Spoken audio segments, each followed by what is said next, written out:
Bon, bah, je reprends la suite du direct. J'ai changé de caméra parce que visiblement, celle que j'avais avant, bah, c'est trop de la basse qualité, donc elle fonctionne que 2 secondes. Je disais donc l'intelligence artificielle, c'est la dématérialisation euh, d'une idéologie qui permet à les créateurs en fait d'étendre une dictature à partir du moment où ils arrivent à institutionnaliser l'utilisation, si vous voulez, de leur mécanisme. Voilà. Et donc, on aura certainement affaire, si les gens laissent faire, à un délire écologie visé, intelligent en apparence, hein, c'est intelligence, mais artificielle, parce que c'est relié à l'état génocidaire israélien. Et c'est ça qui est le marqueur dans cette histoire. C'est que si c'est relié à Israël, ça ne peut pas de toute façon être quelque chose de valable au point de vue spirituel et moral. Voilà. Alors après, quelle est l'idéologie qui va mettre la main sur l'intelligence artificielle qui s'imposera, si vous voulez, hein, si les gens acceptent ça. Après, hein, on voit bien qu'Elon Musk n'est pas Zuckerberg, n'est pas Bill Gates, n'est pas. Enfin, il y a des variantes, si vous voulez. Mais enfin bon, il y a quand même toujours Israël à un moment donné, quoi. Et ça, quand on se réfère au Christ, on voit bien que c'est contre Dieu. Hein. Alors, après, les gens peuvent dire, oh oui, bon, on le laisse parler, il dit ce qu'il veut, il dit n'importe quoi. Bon, ben, moi, j'ai utilisé la logique. Alors, euh, il me semble, hein, j'ai fait une interview avec Laurent Guyeno qui expliquait que c'est sous l'empereur Adrien que les Juifs ont été ventilés aux 80. C'est-à-dire qu'il a détruit leur ville, ce qu'eux ils considèrent, ils appellent Israël aujourd'hui et qui est quand même un peu différent de ce qu'il y avait à l'époque d'Adrien. Bon, il a détruit leur ville, il a interdit la Torah, les circoncisions, et les Juifs ont été dispersés aux 80. C'est là que les gens devraient réfléchir. C'est qu'en fait, les Juifs sont linéaires. Ça fait 2000 ans qu'ils n'ont pas changé, en fait. 2026 ans même, pour être précis. Parce que quand vous écoutez les Juifs aujourd'hui, ils ont leur lubie de reconstruire le temple, de réacquérir Israël. Ils ont le projet du Grand Israël et de reconstruire leur temple. Donc en fait, eux, ils n'ont pas changé depuis 2000 ans. Ils pensent que ce qu'ils appellent les goyim, mais qui sont les non-juifs, eux, ils pensent toujours à Adrien. C'est-à-dire, ils pensent toujours à se venger de l'époque d'il y a 2000 ans où ils ont été dégagés et où Adrien a renommé ce qui, eux, pensaient leur appartenir, la Palestine. Hein, c'est pour ça qu'eux pensent que les Palestiniens sont des parasites, si vous voulez, dont il faut se débarrasser. C'est que pour eux, ils sont toujours, il y a 2026 ans, à l'époque d'Adrien, quand les Romains les ont ventilés et qu'ils ont renommé Israël la Palestine. Voilà. Ça veut dire qu'ils ils sont linéaires dans le temps. Mais si vous êtes malin et que vous réfléchissez, si eux, ils ont attendu 2026 ans pour revenir de là où ils ont été dégagés, ça veut dire que les autres, en même temps que vous avez la linéarité juive, les autres, ils ont fait quelque chose de subtil, mais qui s'appelle une dégradation morale et spirituelle. C'est-à-dire que le géant au pied d'argile, qui est l'appropriation du christianisme par les non-juifs, si vous voulez, parce que les juifs, on va dire en majorité, l'ont rejeté le Christ, donc on va pas parler des juifs, mais ceux qui sont impliqués dans le christianisme ne l'ont pas tout à fait compris, c'était des gens au pied d'argile, et il a fallu pour les juifs attendre que tous les acquis chrétiens, au point de vue de la morale, au point de vue de la différence que ça fait avec le judaïsme, il a fallu que tout ça s'effondre, ce qu'ils appellent la bataille des coqs, hein, point de vue temporel, pour pouvoir récupérer, et même plus que ce qu'ils avaient il y a 2026 ans en possession. Donc, ce sont des marqueurs qui permettent de comprendre que derrière le progrès que moi j'appelle techno-sataniste, en fait, il y a une régression spirituelle et morale qui est difficile à cerner parce que l'humain a progressé hein, depuis 2026 ans. On n'en est plus à la barbarie des temps anciens, même si elle est toujours là, mais de manière plus étendue, parce qu'il y a plus de dégâts, mais plus sophistiquée derrière la science, si vous voulez. Effectivement, à l'époque de Rome, il n'y avait pas la bombe atomique. Par contre, les Américains l'ont utilisée contre des civils à la fin de la Seconde Guerre mondiale contre les Japonais. Hein. Donc, on vit à une ère de technosatanisme régressif au point de vue spirituel qui permet à Israël de réapparaître de là où les Romains les ont ventilés en s'appropriant progressivement le christianisme. Avec avec la philosophie gréco-romaine et le christianisme, il y a eu une dislocation du matérialisme juif. C'est pour ça que les gens, quand ils parlent des juifs ou des anglo-saxons, qui sont les peuples nordiques, ne devraient pas faire l'erreur de penser qu'ils ont affaire aux mêmes personnes qu'eux. Parce que eux, dans le mimétisme ou le phénomène doppelganger, savent très bien qu'ils sont plus superficiels, ils sont attentistes à ce que les autres tombent, s'il vous plaît. La démolition contrôlée par mimétisme, c'est-à-dire le catholicisme prédaté par quelque chose de plus superficiel mais mieux organisé et qui utilise la pourriture, la décadence du catholicisme, le protestantisme dégrade le catholicisme et le judaïsme tire parti en bout de tableau de la dégradation du protestantisme. C'est la bataille des coqs et la démolition contrôlée, le projet du Grand Israël qui en est, si vous voulez.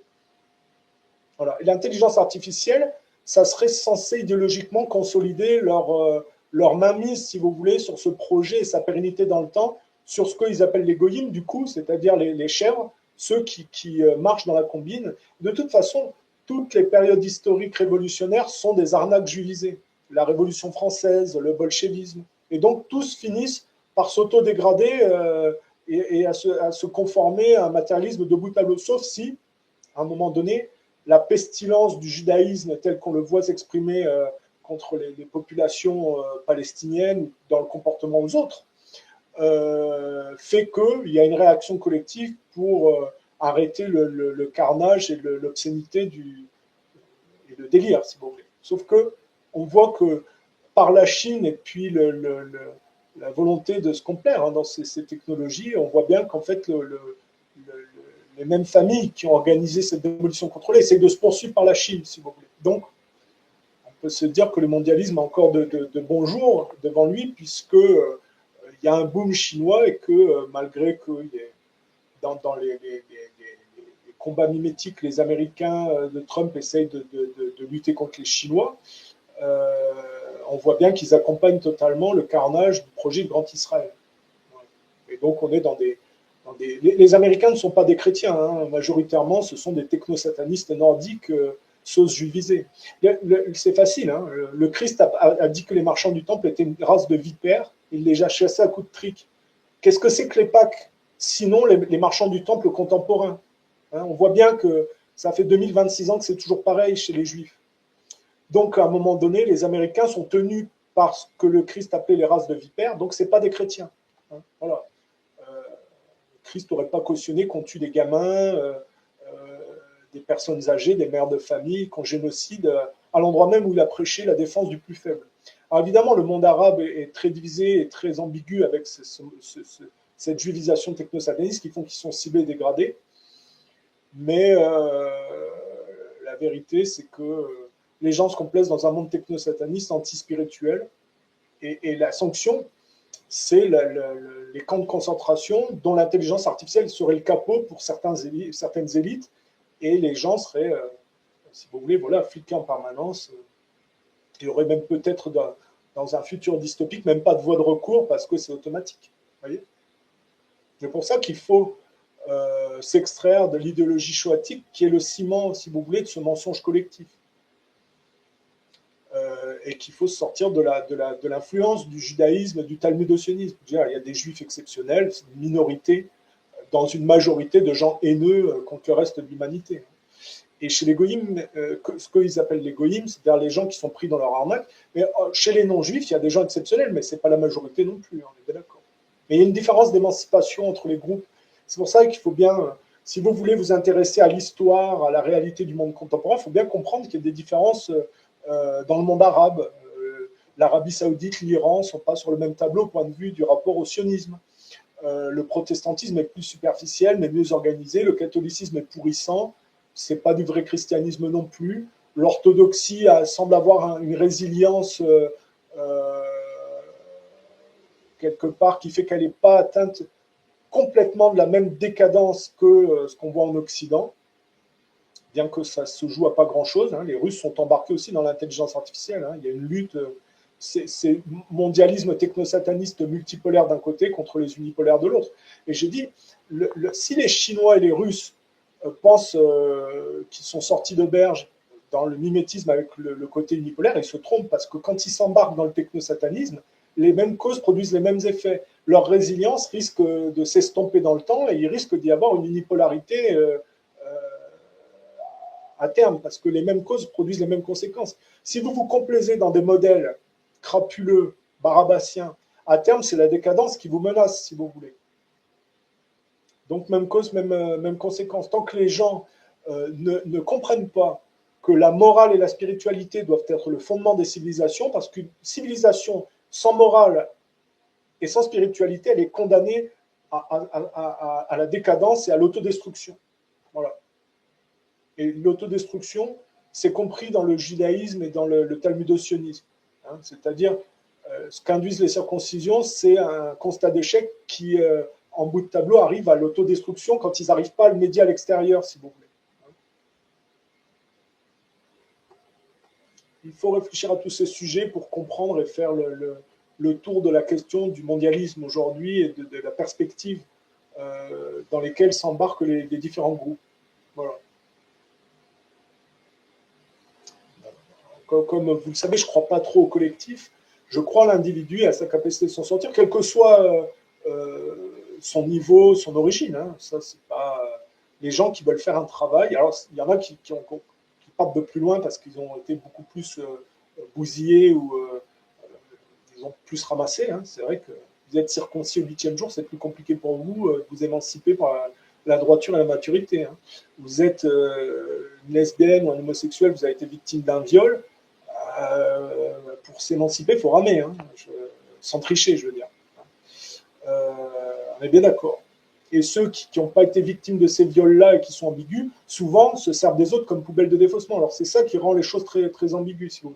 Il y en a qui ne se servent pas des autres comme poubelle de défaussement, mais dans leur pourrissement, ils sont prédatés par les autres. Vous voyez, c'est toute la subtilité des oppositions mimétiques.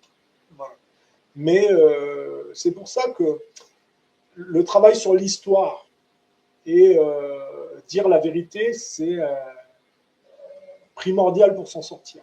Voilà. Le 11 septembre, excusez-moi, c'est pas Ben Laden, c'était pas Saddam Hussein, c'est Dick Cheney, George Bush et Israël, hein, pour justifier de continuer la dislocation du monde arabe ambigu au profit du projet du Grand Israël. Pour permettre à des familles monopolistiques de faire un fric fou en laissant la dette. Hein.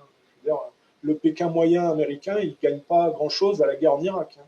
On lui demande que son gamin aille éventuellement mouiller le maillot et se mettre en danger, mais le salaire moyen des Américains ne s'est pas amélioré avec ces impostures. Si vous voulez. Alors, la guerre en Iran, c'est le pompon sur le n'importe quoi. Si vous voulez.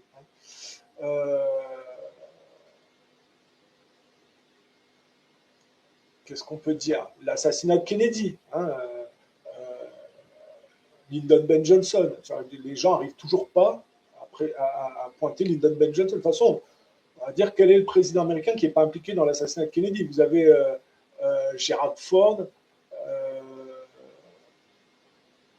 vous avez Bush, vous avez Gerald Ford, hein, c'est ça, je ne me trompe pas. Il y a Gerald Ford parce qu'il a participé à la commission Warren à trafiquer l'emplacement du tir au cou, par exemple. C'est pas par hasard qu'il est devenu président après, hein, c'est qu'il a couvert le mensonge. George Bush le père, hein, dont la famille était impliquée dans l'anticommunisme et avec lequel ils avaient des différences sur le mouvement protestant dans son anticommunisme n'était pas totalement sur la même ligne que le mouvement catholique irlandais que représentaient les Kennedy. On l'a vu à la baie des Cochons pendant la guerre du Vietnam.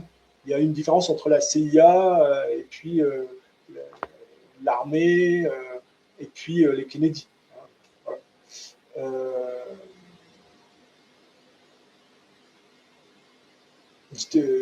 Comment il s'appelle? Nixon aussi est impliqué dans l'assassinat de Kennedy. Et puis évidemment, hein, il y a Israël derrière, il y a l'Angleterre. C'est toujours la même chose, hein, de toute façon. Mais les Kennedy étaient ambigus aussi. C'est un peu le syndrome des gens qui sont un peu plus émancipés, mais qui sont ambigus et qui leur ambiguïté fait qu'en fait, il y a une fissure. Et que cette fissure est toujours exploitée et ça finit par s'effondrer. Le Covid, hein, qui n'est pas du tout une opération pour aider les gens. Hein. C'est un virus qui a été intentionnellement un truc trafiqué pour justifier les vaccinations, pour entrer sur la biologie humaine ou se débarrasser de certaines personnes pour accélérer le processus de démolition contrôlée, ou pour trafiquer la biologie humaine et puis éventuellement forcer l'interface homme-machine. On peut penser que les traînées chimiques d'avion servent aussi à accélérer la dépendance des gens aux besoins, si vous voulez, du corps augmenté pour survivre. Hein, corps augmenté qui est en fait une sous-version de l'humain original, on est d'accord. Voilà. Ben, pour retomber sur le sujet de l'IA, il faut voir la première partie où j'ai expliqué que c'était une dématérialisation d'une idéologie qui, si elle est institutionnalisée, sera donc un ciment dictatorial pour certaines castes élitistes et à dominer ceux qui tombent dans l'arnaque, si vous voulez. Donc voilà, il n'y a pas c'est pas compliqué. Comme je dis, la science, elle n'est pas mauvaise en elle-même. C'est qui en est à l'origine et pour quelle raison. Voilà, l'intelligence artificielle, c'est qui l'a formatée, si vous voulez. C'est facile de dire il y a eu 200 morts dans un bombardement, mais comme c'est l'intelligence artificielle, on n'y est pour rien, c'est une erreur. Non, à un moment donné, il faut arrêter de prendre les gens pour des idiots. Il y a des ingénieurs et des gens qui les payent pour faire ce genre de choses. L'Iran éliminé de la Coupe du Monde de foot, c'est pas un hasard. Comme l'Iran ne correspondait pas au formatage de l'intelligence artificielle, elle a été virée. Les gens qui ne correspondront pas à l'arnaque du mondialisme unipolaire seront virés comme les Iraniens ont été virés par l'intelligence artificielle. C'est ça l'arnaque, si vous voulez, de l'intelligence artificielle. Et à partir du moment où vous avez Israël derrière, vous savez que ce n'est pas spirituel et moral. C'est affairer une voyoucratie barabassienne au profit des marchands du temple. Voilà, c'est pas. Je fais un résumé puisque tu demandes, voilà. Après, il se peut qu'il y ait une autre idéologie qui produise, qui reformate ou qui formate une autre intelligence artificielle. Il peut y avoir des compétitions entre différentes intelligences artificielles, si vous voulez. Bon. Mais là, les Russes ont leur version de l'intelligence artificielle, les Chinois ont la leur, les Américains ont la leur, les Européens, je ne sais pas s'ils ont une indépendance quelque part, mais enfin bon, voilà. Hein. Ah oui, oui, non, l'intelligence artificielle, il n'y a rien il y a rien de libre et d'honnête là-dedans. C'est totalement formaté. Voilà.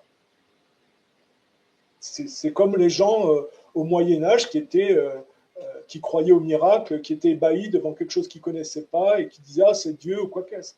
Les gens sont aussi naïfs que ça.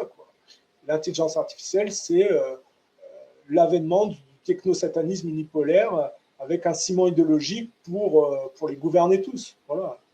Et le pire danger, c'est que les populations acceptent l'institutionnalisation de l'intelligence artificielle. Là, c'est une dictature évidente. Voilà. Et dans ce cas, mais c'est tellement décorrélé de l'humain, parce qu'on peut dire que derrière, il peut y avoir, par exemple, le truc le plus décorrélé, le plus n'importe quoi, bon, outre le talmudo-sionisme en bout de tableau, hein, les malthusiens et tout ça, on va dire l'écologisation de la pensée, si vous voulez. Bon, ben, à partir de là, vous aurez affaire à des dictatures totalement déconnectées de l'humain. Donc, on peut s'attendre à ce qu'il y ait des révolutions. Et ils vont essayer d'y parer, certainement, avec des robots assassins pour faire la police, si vous voulez. On peut penser à des tas de choses comme ça parce qu'ils essayent d'immiscer l'idée dans les films de science-fiction. Mais les Chinois sont en train de rendre ça réel. Or, on sait que les Rothschild ont investi dans l'économie écologique en Chine au début des années 2000 et qu'ils essayent de se prolonger par le modèle chinois, si vous voulez. Donc, il ne faut pas attendre que la Chine améliore les choses au point de vue moral et spirituel. Ça n'est que la suite logique du capitalisme qu'on critique. Hein. Sauf qu'ils jouent mieux, si vous voulez, que les Américains qui trichent, par exemple, qui sont en train de s'effondrer et qui trichent pour sauver la mise. Voilà, ils ont, on va dire, dans leur compétition mimétique du technosatanisme, la légitimité de la Chine fait qu'ils ont plus dans le droit international, qui est aussi une imposture qui est mue du mensonge de la Seconde Guerre mondiale et de l'histoire qu'on en a dit. Les Chinois jouent mieux parce qu'ils respectent plus les lois internationales, ils sont plus dans la diplomatie, que les Américains trichent complètement directement. Là, on a affaire aux mafias Netanyahou et Trump, là, on a affaire directement à de l'affairisme crapuleux, génocidaire et assassin. Si vous voulez, hein, ça se cache même plus. Il n'y a plus le politique, là, directement dans la vulgarité du monde des affaires crapuleux.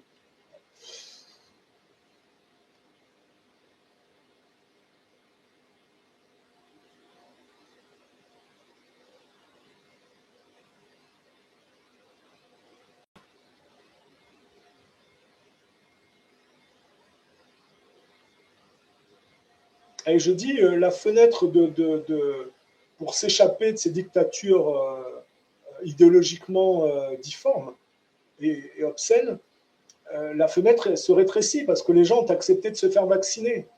Et s'ils acceptent de plus en plus de déléguer à l'intelligence artificielle la gestion collective, vous rajoutez, si vous voulez, avec la dépendance aux technologies pour survivre biologiquement, vous voyez que le piège est en train de se refermer sur les populations des goyim. En l'occurrence, on ne peut pas les appeler autrement parce que les gens marchent dans toutes les arnaques voyoucrates, là. C'est pour ça que la morale et la spiritualité doivent être le fondement des civilisations. C'est une obligation pour la pérennité et la survie. Si vous voulez. Voilà. Et si les gens ne le comprennent pas, ils auront la sanction karmique qui va avec leur comportement. Voilà. Après, hein, comme disait le Christ, il faut rendre à César ce qui appartient à César. Malheureusement, la médiocrité fait qu'aujourd'hui, on est obligé de dire il faut donner ce qui lui appartenait peut-être pas au départ à Mocho, ce qui est du ressort de son rapport matérialiste, si vous voulez, parce que les gens préfèrent mettre Mocho, ou je sais plus, je ne parle pas juif, moi, hein, je ne sais pas, Moshe ou Jacob, ou ce que vous voulez, ils préfèrent mettre Jacob sur un piédestal, hein, ils le montent bien haut sur un trône, au nom de la complaisance pro-technologique. C'est pour ça que je dis que c'est du techno-satanisme. Mais oui, bah, alors dans ce cas, il ne faut pas se plaindre que celui qui est sur le trône vous arnaque, parce que lui, c'est son module. Hein, qu'à regarder le Talmud et lire les règles du Talmud ou les règles qu'on peut retrouver dans le monde juif, si vous voulez. C'est fait par mimétisme pour que ça s'emboîte avec la connerie des gens. Malheureusement, hein, mathématiquement, c'est bien fait. Maintenant, évidemment, moralement et spirituellement, c'est n'importe quoi, on est d'accord, c'est comme ça.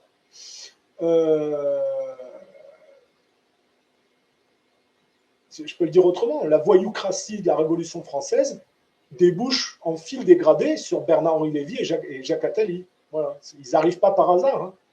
On ne peut pas dire que ce sont effectivement des parasites mimétiques légitimes sur la médiocrité et la nullité des autres. Hein. Voilà, c'est tout. Si les gens étaient moraux et droits, il n'y aurait pas de mimétisme voyoucrate juif pour détourner la France dans la mauvaise direction. Voilà. Mais la France, idéologiquement, moi, je ne célèbre pas les commémorations des Première et Deuxième Guerres mondiales, qui sont des impostures idéologiques où on nous a menti, si vous voulez. Voilà, je ne célèbre pas non plus 1789, la prise de la Bastille, où des espèces de soudards ont été massacrés, 2-3 Pékins qui défendaient les 2-3 gars qui restaient en prison là-bas, quoi. C'est grotesque, si vous voulez. Alors, la Révolution française, on va dire, c'est pas que mauvais, il y a des acquis et ce genre de choses, on est d'accord. Enfin bon, on pourrait se poser la question de savoir ce qu'on célèbre. En réalité, est-ce qu'il n'y a pas mieux à faire? Pourquoi, à la limite, on ne célèbre pas la bataille d'Austerlitz, je ne sais pas, pour les fans de Napoléon, avec la victoire de la France sur une coalition extérieure? Pourquoi on ne célèbre pas Saint-Louis, si vous voulez? Je ne sais pas, on pourrait reprendre l'histoire de France, ce n'est pas que les quelques centaines d'années récentes de révolution meurtrière. Il y a d'autres ancrages, je ne sais pas, la bataille de Poitiers, ça ne s'appellerait pas à LFI et aux apologistes de l'immigrationnisme, effectivement, mais l'histoire de France, ça n'est pas qu'à partir de la judéo-maçonnerie qui naît de la Révolution française et qui finit par fêter Hanouka à l'Élysée. À un moment donné, il faut être clair, je ne suis pas, moi, pour la monarchie française.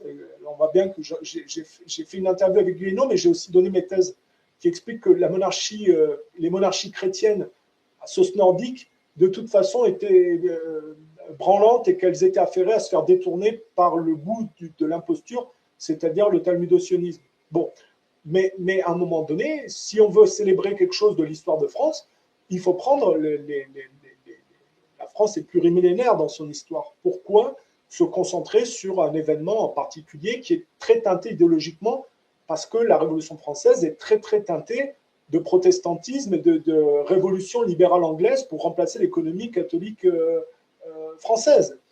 Voilà. C'est pour ça que je ne parle pas le franglais, moi, parce que je sais très bien que le franglais, c'est une convergence vers la judo-protestantisation de la France et une uniformisation mondialiste en cours, si vous voulez. Moi, je parle français. Voilà.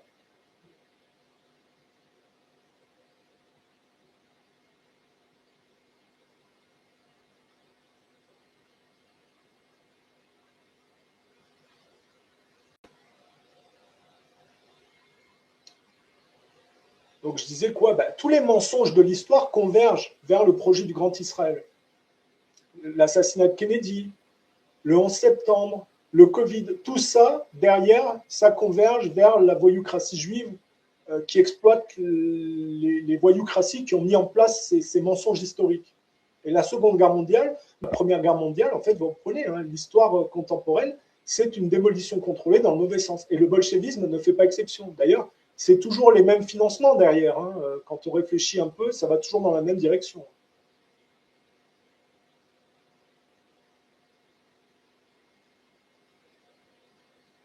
Ben, comme j'ai dit, les Juifs sont linéaires dans le temps. Depuis 2026 ans, en fait, ils raisonnent de la même manière. Pour eux, il faut se venger. Si j'ai bien compris ce que dit Guyeno sur l'époque, je lui ai posé la question, je lui ai dit quand est-ce que les Juifs ont été ventilés dans l'histoire. Et lui m'a répondu, c'est sous l'empereur Adrien, qui a interdit la Torah, les circoncisions, qui a rasé les villes juives et qui a renommé, si vous voulez, Israël en Palestine. Donc depuis 2026 ans, on voit que les Juifs sont linéaires et ne songent qu'une chose, c'est à se venger et à revenir, si vous voulez, sur l'époque où ils ont été dégagés par les Romains. Donc, Jérusalem comme capitale, pour eux, c'est le symbole, si vous voulez, de la victoire du judaïsme sur le christianisme. Voilà. C'est-à-dire le retour à leur matérialisme tel que leur mode de circoncision l'établit, si vous voulez. Et comme ils ont été linéaires, mais que les autres ont été dégradés, se sont dégradés dans le temps, parce qu'il peut y avoir que la reconstruction d'Israël, des temples, même si Israël qui demande le projet Grand Israël n'a rien à voir avec l'Israël de l'époque d'Adrien, on va dire, mais c'est quand même beaucoup plus grand, hein, on ne va pas se mentir.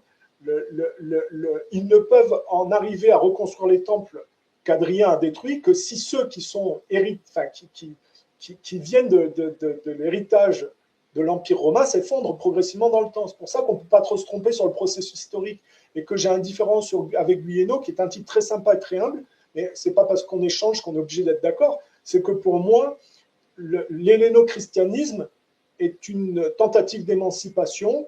Elle a été biaisée et il a fallu que cet élan s'effondre pour permettre la reconstruction des temples en bout de tableau. Et c'est pour ça que je dis que l'imposture de notre monde moderne, c'est de croire que l'évolution technologique, c'est la vraie évolution. En fait, on est dans le mythe d'Icare ou dans le mythe de la caverne.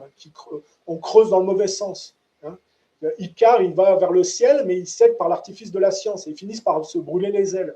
C'est exactement, si vous voulez, la symbolique du monde contemporain. En fait, le culte du veau d'or techno-sataniste induit la réapparition des temples juifs. Et c'est pour ça que je dis, contrairement à Guyeno qui pense que les Nordiques étaient des gentils paysans, je pense que c'est très issu de la pensée peut-être de Marx et de Francis Cousin, tout ça. Les gentils Nordiques paysans que les méchants Romains ont massacrés. En réalité, non. Les Nordiques étaient des barbares ultra-violents. On connaît un historique chez eux, une récurrence de comportements avec des viols et des massacres de masse, et notamment d'enfants. Il faut penser à ce que c'est qu'aujourd'hui le scandale Epstein, le fait de tuer des gosses dans des pays pauvres, hein, sous couvert aussi d'ONG, hein, et comment on finance des terroristes décapitateurs pour dire que ah non, on combat le terrorisme, c'est pas nous, si vous voulez. Hein. Comment les Israéliens ont utilisé des Arabes payés par eux au 7 octobre pour justifier de leur expansionnisme, hein, la lutte contre le terrorisme, l'imposture. Mais il y a toujours des décapitations derrière. Ce qui veut dire qu'en réalité, les barbares du Nord, en fait, ont intégré le christianisme, ça donnait des rois chrétiens, et très vite, en fait, l'imposture, après les croisades, c'est l'apparition des banques juives, et puis le protestantisme. Le paganisme nordique se cache derrière l'apparat du christianisme, et on voit que le judaïsme ne fait que croître au fur et à mesure que les Nordiques dépassent, si vous voulez, l'héritage gréco-romain.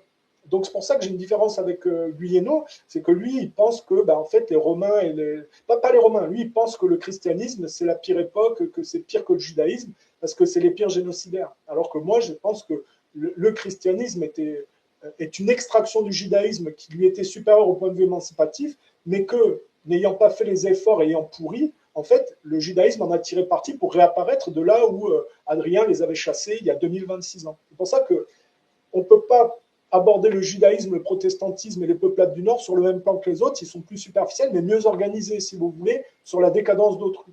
Voilà. C'est pour ça que je ne peux pas parler franglais, parce que je sais très bien que c'est le fruit d'une acculturation qui va vers le mondialisme unipolaire, par la destruction de la France, qui est un point de convergence. Hein. La France, elle est méditerranéenne, elle est nordique, elle a l'aspect gréco-romain, mais elle a le côté nordique, et on voit bien que le franglais, c'est l'aspect nordique qui s'entend avec le judaïsme sur le technosatanisme pour détruire la France. Donc il faut être conscient de tout ça. Les gens sont formatés sans s'en rendre compte. Hein. L'équipe de France de foot, elle perd contre l'Angleterre, ce qui est la honte. Hein. Je veux dire, pour Didier Deschamps, finir sa carrière en tant qu'entraîneur de l'équipe de France sur une défaite contre l'Angleterre, où vous avez une communion entre les Français et les Anglais, et c'est pas n'importe quel Français, c'est les Français immigrationnistes qui sont formatés pour aller vers l'Angleterre. Donc il n'y a pas de hasard. La France, normalement, c'est plutôt Jeanne d'Arc, c'est plutôt Bouter l'Angloire de France. S'il y a vraiment un pays contre lequel pas perdre en sport, c'est l'Angleterre, parce que c'est l'ennemi héréditaire de la France, au point de vue des oppositions nordiques. Les Angles et les Saxes contre les Francs. Hein, je ne fais pas un dessin avec. Alors, à l'époque de Charlemagne, c'est les Français, on va dire la France géographique, qui avait le dessus. Maintenant, c'est les Anglais qui ont totalement, avec les Américains, qui sont leur extension brutale et obscène, si vous voulez. Mais on voit bien que c'est les Anglo-Saxons qui ont le dessus. Et donc, les gens qui marchent dans le franglais, dans le multiculturalisme, en fait, vont vers le formatage unipolaire. Voilà. Mais tout ça, vous pouvez le comprendre qu'avec la grille d'analyse que j'ai. Sinon, vous êtes dépassé, vous allez vers l'intelligence artificielle, c'est-à-dire un formatage unipolaire automatique. C'est-à-dire la punition pour le non-travail moral et spirituel. Et la France, normalement, est le point de convergence de toutes ces forces. Voilà.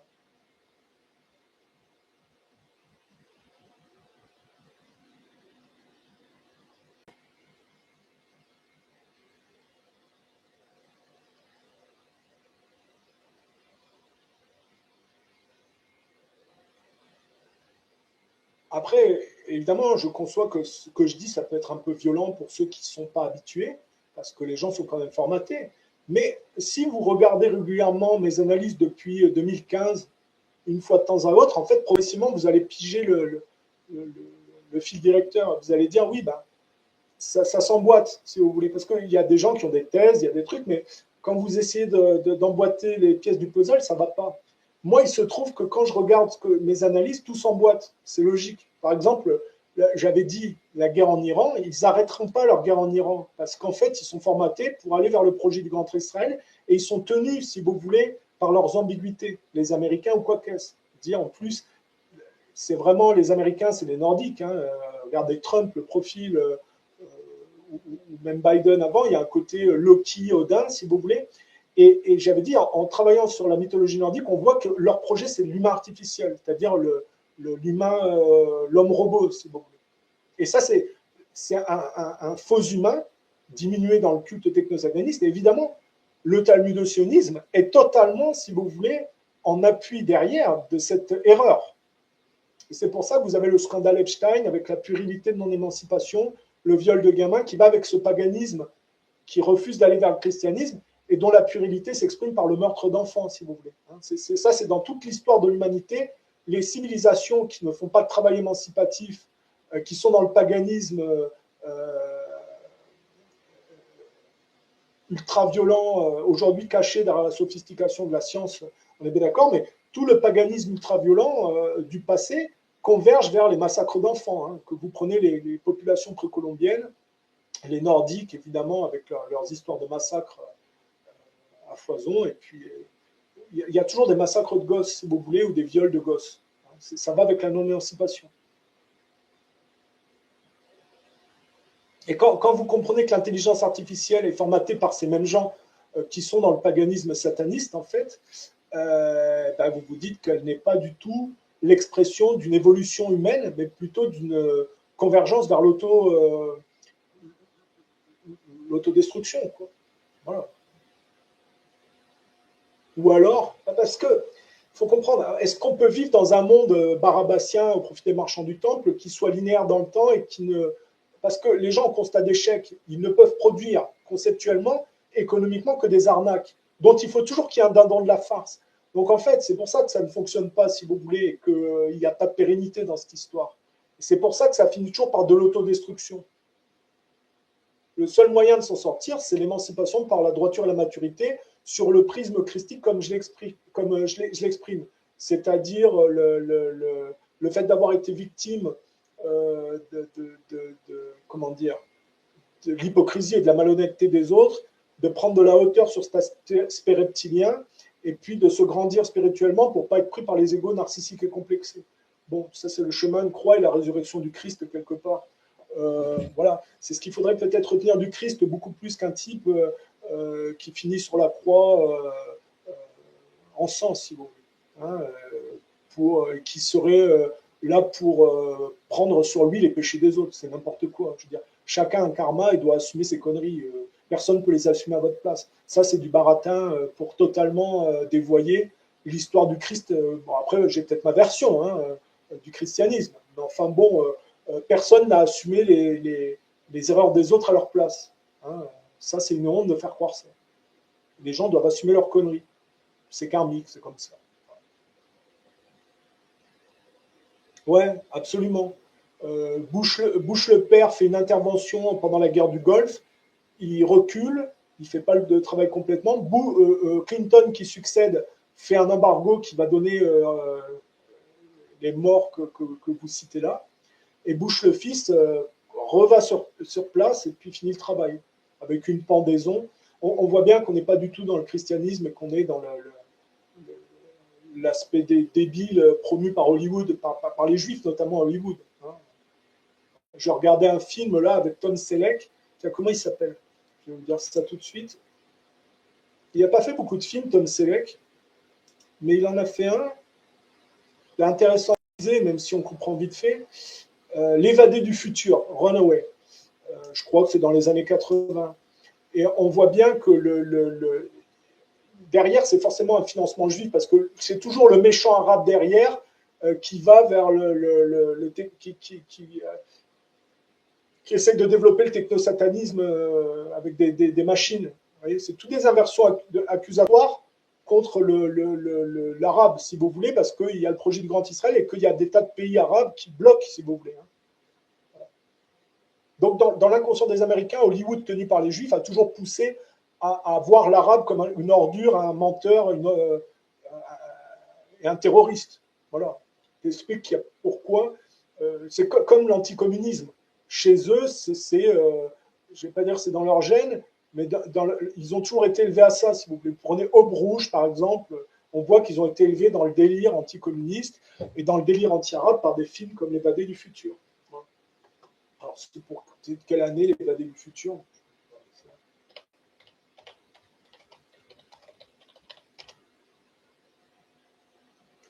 1984, ça ne s'invente pas. 1984 d'Orwell. Alors, après, si on veut vraiment déstructurer les mensonges de la culture américaine, on peut prendre Tom Selleck. Tom Selleck, c'est Magnum, il est célèbre pour la série Magnum, qui était bien foutue. Mais si vous regardez, ça nous donne plein d'indices sur la réalité de la culture américaine. Parce que Magnum, c'est quoi? C'est un détective privé, on va dire, quelque part un mercenaire, on va dire, qui travaille pour Higgins. Higgins, c'est l'anglais typique colonialiste. Vous le voyez avec son canon et ses manières. Et derrière l'employeur d'Higgins, qui permet à Magnum d'avoir sa Ferrari, on peut penser que, parce que l'Amérique est le bras armé de l'Angleterre, et l'Amérique prend la suite historiquement de l'Angleterre au point de vue économique sur la dégradation de l'Europe. C'est pour ça que la Seconde Guerre mondiale n'est pas ce qu'on nous en a dit. La Seconde Guerre mondiale a totalement été planifiée pour permettre aux États-Unis de prendre la suite de l'Angleterre. Mais qui est-ce qui est derrière Higgins? Parce qu'en plus, l'acteur est homosexuel, Tom Selleck. Vous avez un homosexuel américain qui joue les gros bras, qui travaille pour un Anglais dont on ne connaît pas le milliardaire derrière qui tire les ficelles. On peut penser que c'est Rothschild. Hein. Voilà. Là, vous décomposez Magnum et vous avez ce que c'est que les États-Unis en géopolitique, quelque part. Quand vous analysez l'inconscient collectif, ça vous permet de comprendre ce que c'est que les États-Unis au point de vue de la politique étrangère. Vous prenez Magnum, qui travaille pour Higgins, et derrière, qui c'est le type multimilliardaire. Voilà, on peut s'imaginer plein de trucs, mais enfin, vous avez le couple Windsor-Rothschild et l'Amérique qui est une extension de tout ça, qui fait une guerre au profit d'Israël. Je veux dire, c'est facile à décomposer quand vous avez la bonne grille de lecture. Voilà. Et dans L'évadé du futur, Tom Selleck, qui représente quand même ça, joue un flic qui prétend lutter contre le technosatanisme, mais qui pousse ce technosatanisme, ben, c'est un méchant terroriste arabe. Voilà. Donc, c'est n'importe quoi, c'est un mensonge. Au point de vue ils prétendent combattre en fait ce qu'ils mettent en place. Après, il y a le satanisme, c'est l'esthétique pour séduire les gens dans l'idéologie. Parce qu'à Hollywood, il y a des films qui sont bien foutus, c'est techniquement bien fait, il y a des côtés spectaculaires, il y a plein de trucs, mais pourquoi c'est sataniste? Parce que derrière cette esthétique, en fait, se cache un mensonge obscène antichrétien. Voilà, c'est pas plus compliqué que ça. C'est pour ça que sur une de mes chaînes, j'ai mis les ailes de l'enfer. Les ailes de l'enfer, il y a une allusion scatophile et il y a l'apologie de la pédocriminalité, puisque le pédocriminel, là, à la fin, en fait, il finit. C'est le seul type des salopards là, dans l'avion qui s'en sort, à part le héros. Et à la fin, il finit à gagner à Las Vegas. Alors qu'à un moment donné, la gamine dans le film chante une chanson et dit il tient le monde dans ses mains, en parlant du pédocriminel. Alors, regardez, Les ailes de l'enfer, ça porte bien son nom, avec un réalisateur anglais. Enfin voilà. C'est pour ça que des fois, moi je mets des films parce que les gens, ils ont le droit de se divertir et de pas se prendre la tête. Mais des fois, je me lâche un peu sur certains films pour que les gens entreaperçoivent la réalité d'Hollywood. Il y a des gens qui n'étaient pas contents parce que quand j'ai mis Les ailes de l'enfer, j'ai mis entre parenthèses allusion scatophile, apologie de la pédocriminalité, scène absurde, parce que c'est vrai qu'il y a des explosions à droite à gauche, ça rime à rien. J'ai dit ça donne un bon aperçu de ce que c'est l'Amérique au point de vue international aujourd'hui. On voit le tableau, s'il vous plaît. Et il y a des gens qui ont été choqués par mon titre. Ben oui, le cinéma, c'est pas fait que pour se détendre. On peut aussi réfléchir à ce que ça induit dans les messages subliminaux. Voilà. Après, c'est sur un film que je me permets de faire ça. Pas faire ce que je pourrais le faire sur tous les films, en fait. Voilà. Le seul film, il y a deux, trois exceptions. Par exemple, Derzu Uzala, d'Akira Kurosawa, où j'ai dit que c'est un film intéressant parce qu'il montre que la progression dans la cartographie et l'avancée de la technologie va avec la disparition du monde ancien.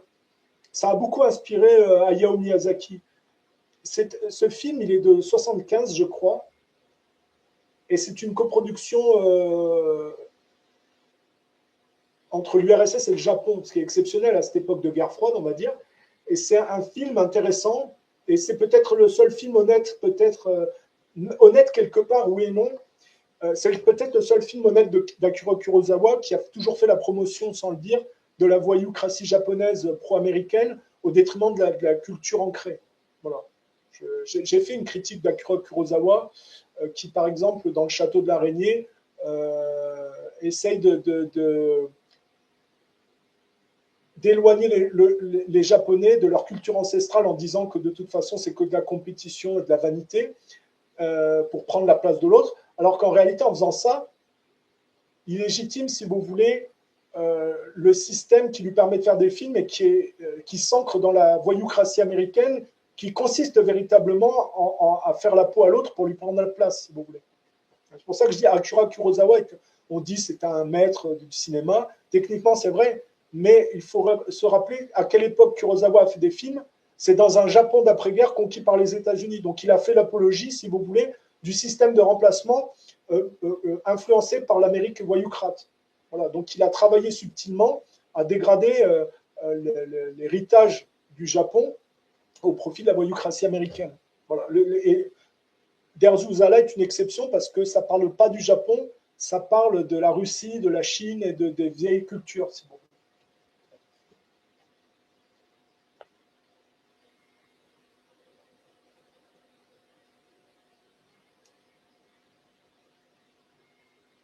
Oui, bah, la cérémonie des Oscars, c'est un peu comme l'intelligence artificielle, hein. On sait dans quelle direction ça va à chaque fois.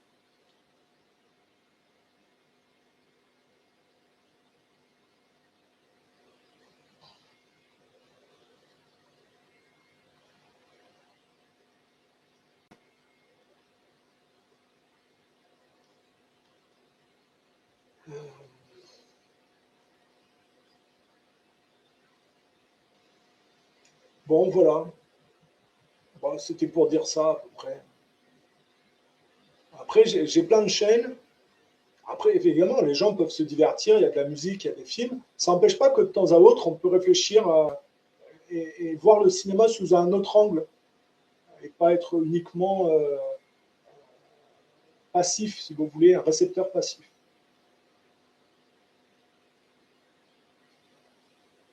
Merci d'avoir suivi le direct d'aujourd'hui. Et puis, bah, si vous avez des questions, hein, pareil, vous les mettez en commentaire et j'y répondrai. Il n'y a aucun problème. Je réponds à toute demande, si elles sont nettes et polies, hein. Oui, tout à fait. C'est vrai. Allez, à la prochaine.